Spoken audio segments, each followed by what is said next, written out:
We've just released an update to the Canine Echo simulator. And for those of you that have used a simulator before, perhaps the first thing you'll notice is that the heart model is different. So not only does it look nicer, but you might be able to appreciate the anatomy of the valves in here.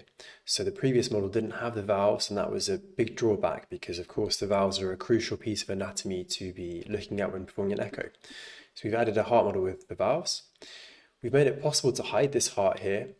So perhaps you want to try and mimic the true echo experience a bit more closely and not be able to see the slice of heart you're taking. And you can do that by turning off the slice heart at the top. Something else we've done is we changed the positioning of the probe, its initial position. So we've tried to mimic better where you place the probe on your patient, which is at the point of the strongest heartbeat. So we've adjusted that probe positioning as well as the positioning of the scene in general. So here is perhaps when you're sitting in front of your patient to perform the echo, a more accurate view of how the things would look as compared to our previous heart scene.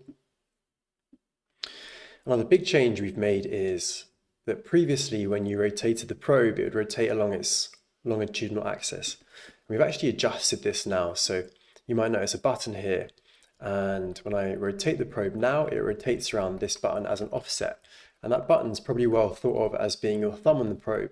So when you perform this movement in a real patient, it's actually more of a fanning movement with the thumb as the rotational pivot rather than the head of the probe as the pivot.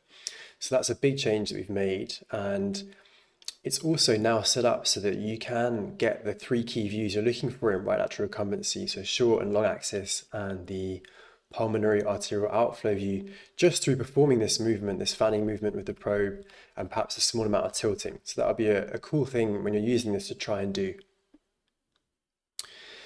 Another smaller change that we've made is we have changed the default view of the ultrasound screen. So now the button is in the top right corner as it would be in real life. We haven't yet optimized the left lateral view. You can go into left lateral and you can do all the things you can do in the right lateral view, but we haven't yet optimized this for the new setup with the probe.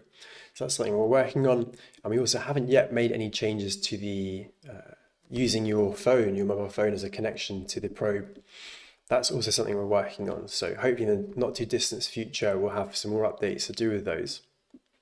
But in the meantime, I hope that this is a nice update for you to be using and playing with.